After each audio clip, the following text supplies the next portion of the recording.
Guys আসসালামু আলাইকুম। এখানে এলাচি দারচিনি তেজপাতা, এখানে আদা রসুন পেঁয়াজ তারপরে শুকনো মরিচ পেস্ট একসাথে ব্লেন্ড করেছি। এখন মিক্সড মশলা দেব।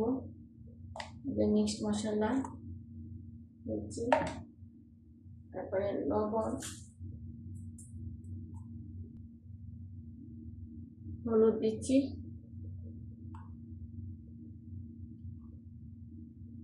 এর মধ্যে মানে জিরা গুঁড়াও দিয়েছিলাম। আছে জিরা গুঁড়া দেওয়া হয়েছে। পেঁয়াজ কুচি দিব, পেঁয়াজ বাটা দিয়েছি, এখানে লবণ দিলাম, তেল দিব। পুরো গোস্তের মধ্যে অনেক তেল আছে, অল্প তেল দিলাম। বিসমিল্লাহির রহমানির রহিম। এখন মাখবো।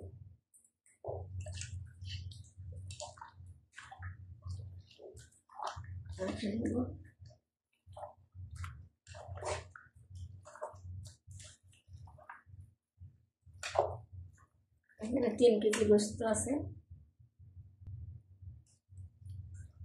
ভালো করে মেখে নিলাম।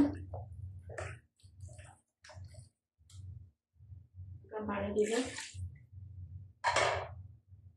আমি একবারে পানি দিয়ে দিই। একবারে পানি দিলে ঝোলটা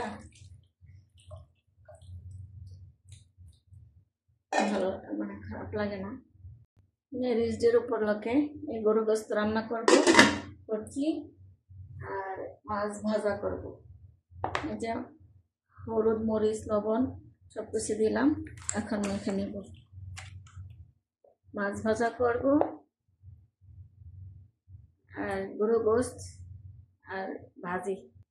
মাছটা মেখে নিলাম, মশলা টশলা দিয়ে মেখছি, আবার একটু ময়দা দিয়েছি। ময়দা দিলে মাছটা ক্রিপসি হয়, মুসমুস করে ভালো লাগে। মেখে রেখে দিব। কপি ভাজি করতেছি, কপি ভাজি করব।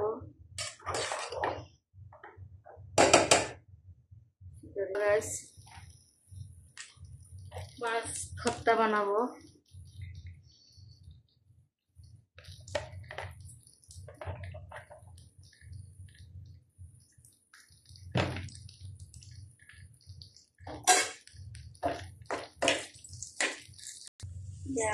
মাছ হয়ে গেছে, আমরা তো মাছের ভর্তা মধ্যে আদা দিই, মরিচ হয়ে গেছে।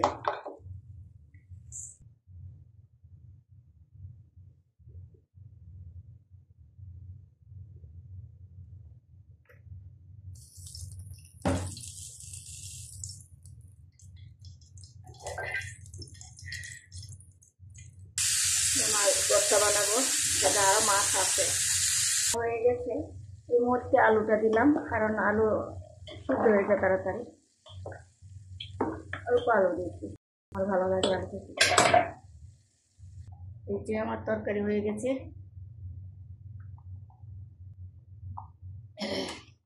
তরকারির কালারটা সুন্দর হয়েছে।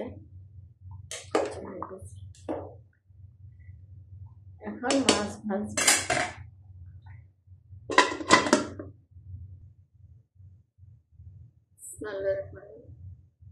মাছ ভাজবো।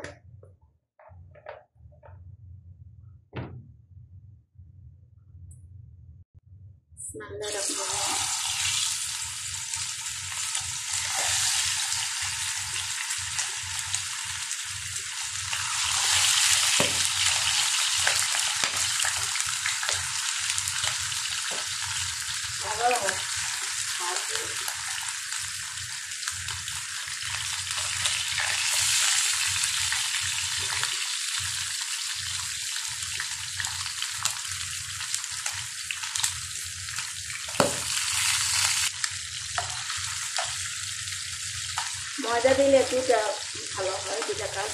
একটা হলো কড়াইয়ের মধ্যে লাগে না, একটা হলো মচমচ করে।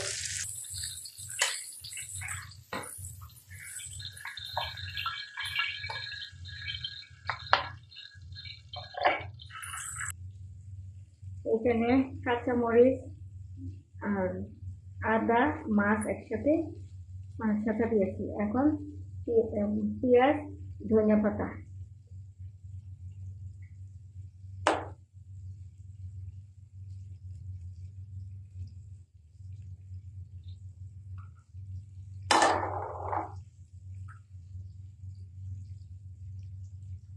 অনেক মজা। ধনিয়া পাতা দেওয়াটা আরো বেশি মজা লাগবে। আদা দিই,